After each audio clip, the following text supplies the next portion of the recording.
The call of the past. I hadn't seen my mother in over 30 years. She kicked me out of the house when I got pregnant at 16. She swore I was no longer her daughter. Since then we never spoke again. Not a letter, not a visit. I moved on with my life. I married my son's father and built a family.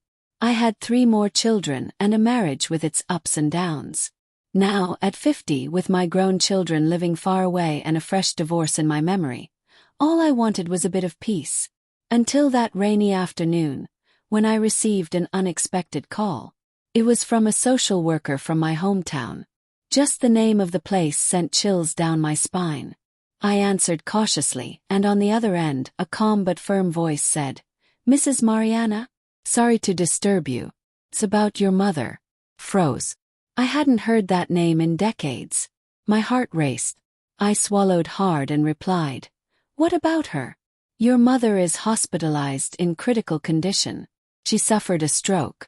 She has no close relatives besides you. She listed your name as her emergency contact at the hospital." I trembled. How did she know my phone number? How did she find me? Why, after everything, was I still on her mind? Did she ask for me to be called? No. It was standard procedure. But she has no one else. I hung up, unsure of what to feel. My heart was in turmoil. Part of me wanted to ignore it.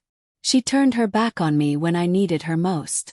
But another part, the wounded part yet still a daughter, wanted to look into her eyes. I wanted to understand. That night I barely slept. The storm outside seemed a reflection of the one brewing inside me. ####. The return to my roots the next morning. I packed my bags without overthinking it. I took the first bus to the countryside. During the trip, every tree along the road seemed to carry memories I'd tried to bury. I arrived in the town with a knot in my stomach. Everything there felt smaller, older, frozen in time. At the hospital, the smell of ether brought back memories of when my eldest son was born. So young, so scared, so alone. The nurse led me to the room. When I walked in, my heart stopped. There she was. Fragile. Gray hair, pale skin. She was breathing with difficulty. Tubes and monitors were everywhere. The woman who once looked at me with such contempt now seemed like a lost child.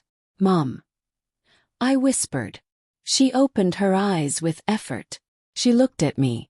And for the first time in so many years, I saw regret in her eyes. But no words came from her mouth.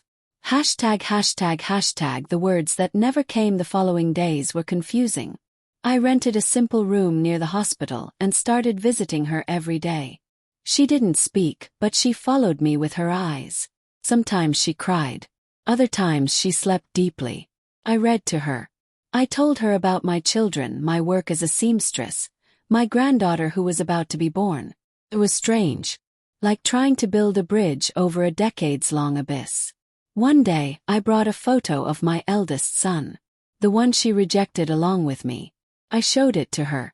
She stared at it, her eyes welling up. And she mumbled something I couldn't understand. I leaned closer. She tried again. "Forgive me." I felt my chest shatter. That plea was late. But still. It was everything I'd waited my whole life to hear. I took her hand and cried. ####. The last wish on the 5th day. The doctor called me into the hallway. He said she was worsening and might not make it through the night. I returned to the room. Her eyes were open, but she seemed to see beyond me. It's me. Mariana." She tried to lift her hand. And pointed to her bag in the corner of the room. I picked it up and searched inside. I found a wooden box, locked with a key. And a note. "If my daughter ever returns, give this to her." I looked at my mother. And she nodded with an almost imperceptible movement. I opened the box with the key attached to the bag strap. Inside were letters. Many letters. All written to me. Dated from the year I left. She never sent them. But she wrote them anyway. ####. Letters of silence. I sat right there, by her bedside, and began to read. The first letters were full of anger. Harsh, accusatory words. But as the years passed, the tone changed. There were questions, regrets, childhood memories. She remembered the scent of my hair, the yellow dress I loved, the first time I drew a flower in my school notebook. One letter made me shudder. Today I dreamed of you. You were holding a boy and telling me you were okay. I woke up crying. I don't know why I was so cruel. Maybe it was fear. Maybe pride. I miss you, Mariana. Forgive me if you can. Tears streamed down my face uncontrollably. With each word, the cold, hard woman I knew revealed herself as human, broken, full of ghosts. Like me. ##### The end and the beginning. That night, I slept there with her, holding hands. I dreamed we were two girls, running through a field of sunflowers. She smiled at me. I woke up with a tightness in my chest, and the hospital monitor already silent. My mother passed away before dawn. In peace, as if she'd waited only until I finished reading everything. There was sadness, yes, but also a strange relief. Like a wound open for decades had finally been stitched. I organized the funeral simply. Just me, a priest, and the nurse who'd been with us those days. At the farewell, I placed a white flower on the coffin, and one of the letters. The first one where she said, "You were always my girl."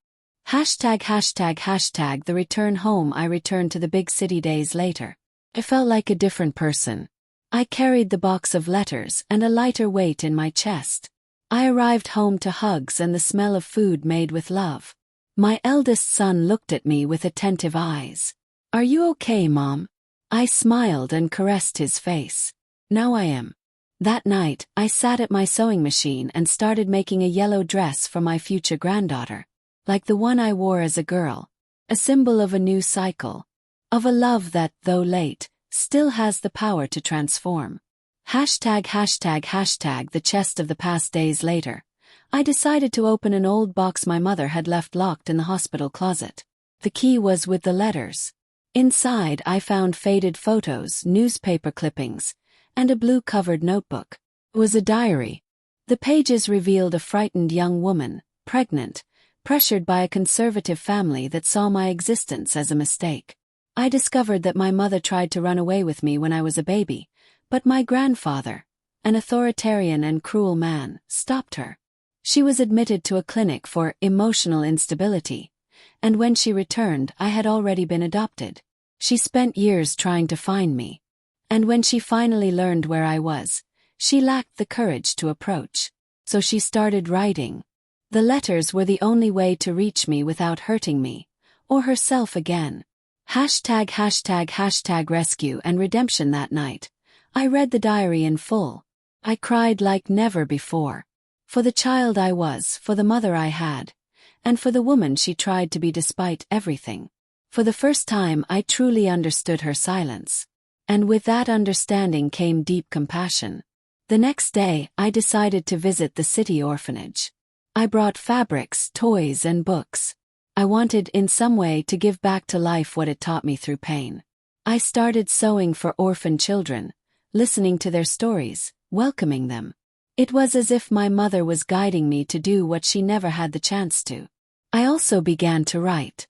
About memories, about forgiveness, about reunions that don't always happen in life but still heal. #####. A new end for a new beginning. Years passed. Today I'm a grandmother. My youngest grandson loves hearing stories and always asks, "Tell me that one about your mom, Grandma, the one with the yellow dress." And I tell it, with a smile on my face and a light heart. Because I learned that love, when true, finds its paths, even if it takes a lifetime. In the end, my mother didn't die hated. She died forgiven. And I, who grew up thinking I was the daughter of no one, discovered I was always the daughter of a woman who loved me in her own way. Silent, clumsy, but intense. And that was enough to make me whole.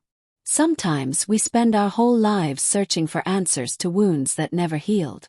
But the truth has its own time to appear. And when it comes, even if late, it can turn pain into understanding, abandonment into love, silence into redemption. 'Cause true love never disappears. Wait, It waits to be read, waits to be felt, waits to be finally understood. And when that happens, life begins again. If you like the story, subscribe to the channel and please leave a comment. Tell us where you're watching from. A hug and see you in the next story.